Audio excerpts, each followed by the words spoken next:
The NFL's top scoring offense hosting the NFL's second scoring offense, and two best quarterbacks this season, along with Peyton Manning as well, here in the NFC Championship game. Jason Horowitz alongside NFL.com's Pat Kirwan. Glad to be with you here on CBSSports.com. It's the NFL Preview Show postseason edition, Championship Sunday. And like every player fighting through it, Pat Kirwan is doing the same. We're going to get through this here.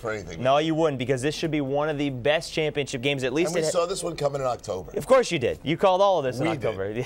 Pat, both the Vikings and the Saints had blowout victories in the divisional rounds. Maybe a little bit surprising, because I think a lot of people thought the Cardinals and the Cowboys would put up much better fights. They didn't. What do you take out of what happened last weekend into this game? Well, first off, the Cardinals lost two starters in the secondary right away. Antrell Rowe went down and Cromartie went down, and there was a feeding frenzy for that passing game, so that's why they got in trouble. On the other side of that coin, we talked a lot about the Viking home field advantage, and they are a balanced team. In fact, both of these teams are balanced. You look at the Saints, you look at the Vikings, they want to run the ball as much as they want to pass it, and they proved it last week. They balance up the offense. The Vikings are going to challenge you with the run game and Adrian. The other thing about the Saints is they're more run on first down than people would ever believe. You know, you talk about two of the best quarterbacks in the NFL this year, and a great story for Brett Favre, trying to become the first 40-year-old quarterback to ever get to the Super Bowl, and the reason he came back from Minnesota and Brad Childress, all of that. Which quarterback do you think has a better shot to have a big game and be the key for his team? Again, now home field advantage will take a big piece of the answer to be Drew Brees. Why? The problem for a visiting team is the offense, and specifically the passing offense. It's easy to go in the huddle and claim, and they'll do a lot of this. Minnesota will go in the huddle and say, run play on the first sound. They'll go up, they'll get in their stance, they'll run the ball. That takes the crowd out of it. But when they want to pass the ball or audible, they're not going to be able to do it. That's why Brees gets all the luxuries of that, and that's going to give him a better chance. What do the Vikings have to do to neutralize that Saints home field advantage? Because this offense has been dominant at home, and we've talked about this all season, but on the road it has been a different offense. The first thing you got to do if you're the Minnesota Vikings, I think Brad Childress sees it the same way I do.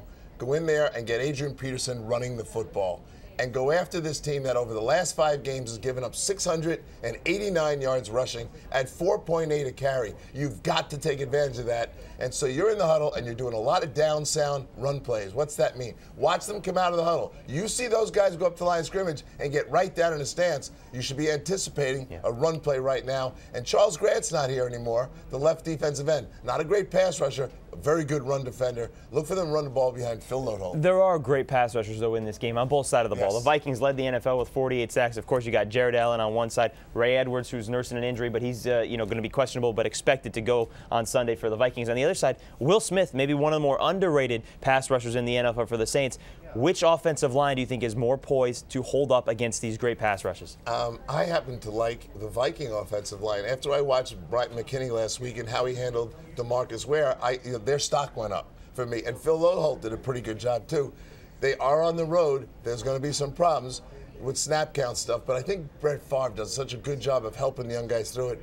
I like the tackles of the Vikings to block Will Smith and the kid on the other side of the crack. And that, of course, gives Brett Favre more time. Maybe he can find Sidney Rice again. Last week, he tied an NFL record with 3 touchdown catches in a postseason game, and that'll be a huge connection in this one. Question is, can the Saints defense shut him down like they did Larry Fitzgerald? Here's what I think that the Vikings got to be thinking about doing. On first down, I'm down, sound, run, bang, out. On second downs, I don't want to get in a position where I've got to call audibles to the pass game and try to get my young receivers to hear everything. I'm in the huddle calling the pass play.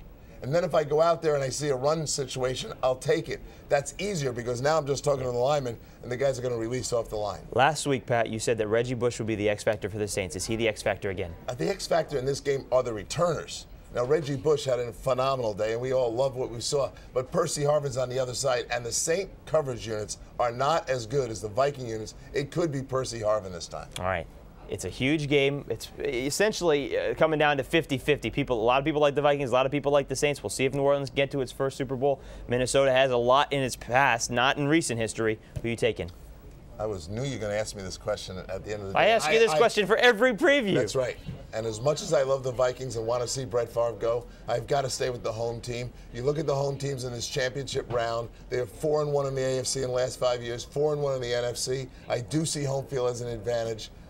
Give me the Saints. All right, so you like the Saints and the Colts for Super Bowl 44 on CBS. We'll see how it all plays out. This game gets going 6:40 p.m. Eastern, Sunday night. For Pat Kirwan, I'm Jason Horowitz. Enjoy it. Take care, folks.